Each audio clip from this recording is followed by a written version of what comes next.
Hey guys, Mustached here to review Dokapon Kingdom. Now this video is unofficially sponsored by Super Eyepatch Wolf's loss in this video game.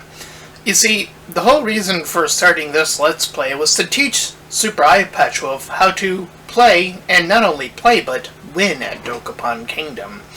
But, obviously, I still have to review it as objectively as possible. So, the story isn't too much to write home about, as the king and Penny, that being the story of this, mostly the king, or all the king, wanting just to maintain money. As monsters crop up throughout the various towns throughout the world of Dokapon.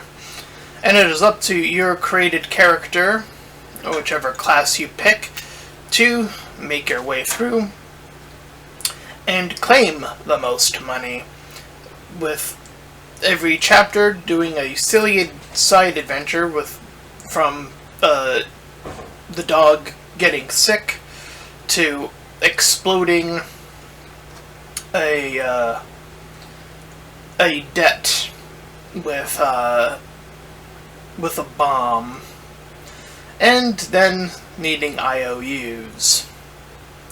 So yeah, again, the story is a little silly, but it's serviceable. A nice, gentle 5 out of 10 story, but where the meat of this game lies is indeed its gameplay. You see, this game is the more brutal version of a Mario Party. If you needed a comparison of something to compare it to. It is the game where when you play it with other people, betrayal is the name of the game. And being backhanded and using all sorts of tactics and items to gain the upper hand in your adventure. This is also somewhat semi-based on luck. While your roles are technically predetermined, depending on your location, you can still go in a certain level of areas. So ultimately there is a level of choice with a level of predeterminism, as it were. A mixture of both of these things. With that being the case, it's best to utilize a sufficient strategy, knowing when to bulk up on roles, and when to occupy towns, and when to invest in said towns once you are the proud owner of them, once you have defeated a monster. Of course, this rolls on the rock, paper, scissors system within its main combat, and has some overworld magic as well that you can facilitate, and depending upon your class, that can have a more devastating effect if you're a class like a magician or something of that nature. So in this way, there are a lot of moving pieces, and whenever you are encountered with a new system, aka when you first enter a town or first enter a battle, the game will pause and load up a screen telling you how each part works. So you are given all the information you are pretty much needed to complete the game.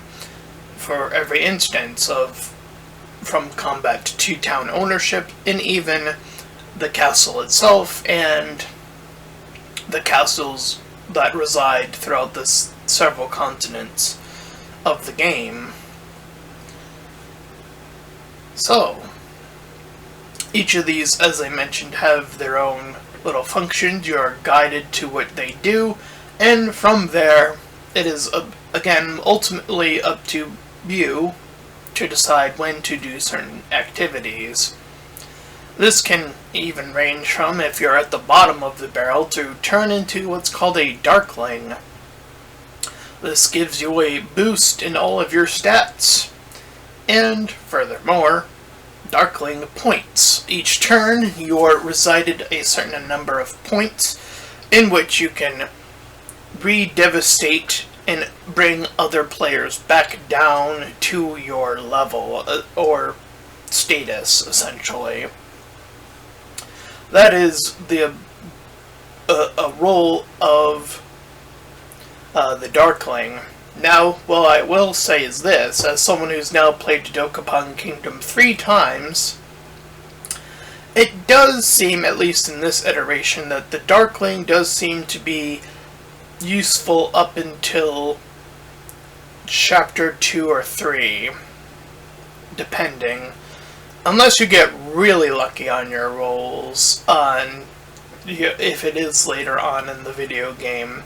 Like, if you somehow manage to scurry up the full 200 points, then by all means I would say that the Darkling would have been worth it to reset the entire board.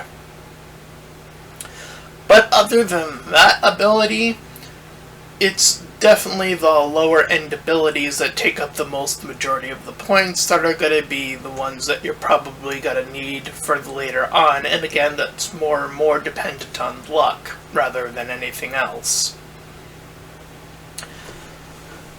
So yeah, it's probably ideal to try to avoid being the Darkling at all cost. And one sufficient way of doing that, if you've watched this Let's Play, is by not worrying early on what placement you are in. Just building up your character substantially enough to get through each section is actually plenty sufficient early on in game, even if you are last. In fact, this helps you the player avoid a Darkling happening if you do choose to have bots play against you. In this case, it was. So it prevents them from turning Darkling, since you are last, and it is only granted to whomever is last for a certain period of time.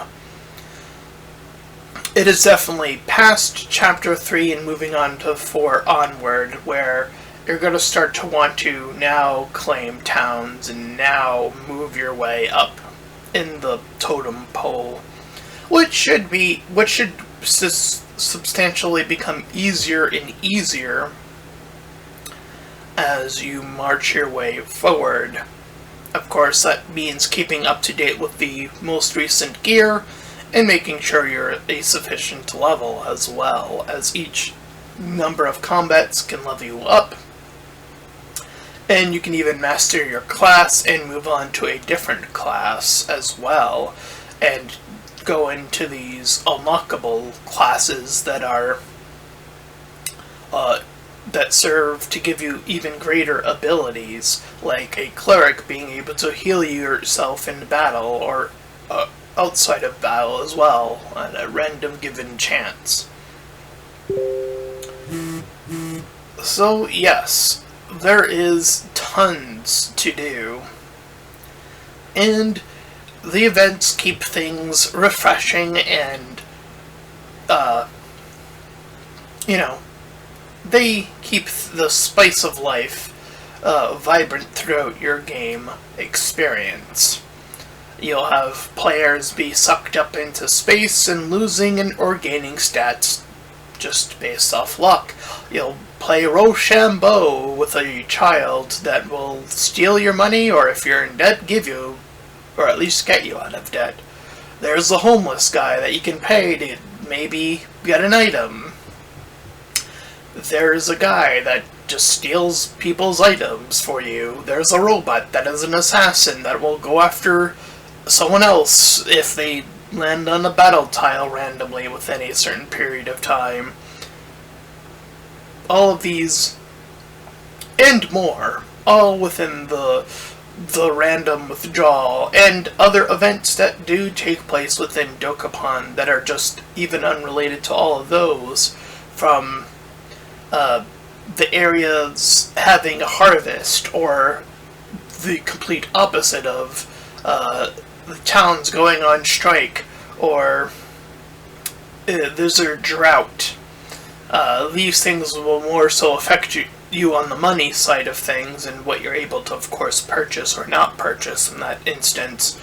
Even all the way to the Colosseum opens up, and regardless of where you are in the world, you're all summoned to do the Colosseum or Fashion Week. So again, there are plenty of events that spring out through Dokapon Kingdom to again keep oneself engaged in the gameplay.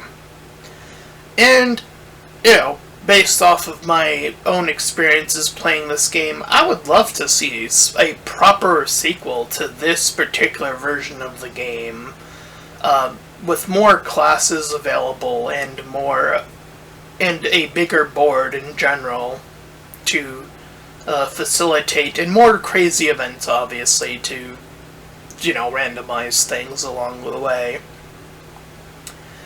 Some fun classes that might, you know, have a little... It might take a little wiggling room to figure out how they would function within this game, but it'd be fun to see nonetheless. Like, I don't know, a druid type class, an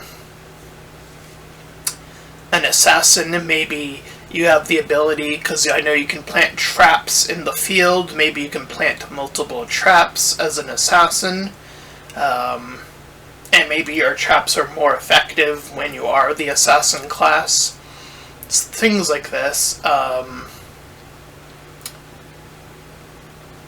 What about other classes like, I don't know, I'm not too familiar with what ability I would give the druid, but I'm just like throwing out classes that are used in other games, and, you know, just throwing them out there, essentially.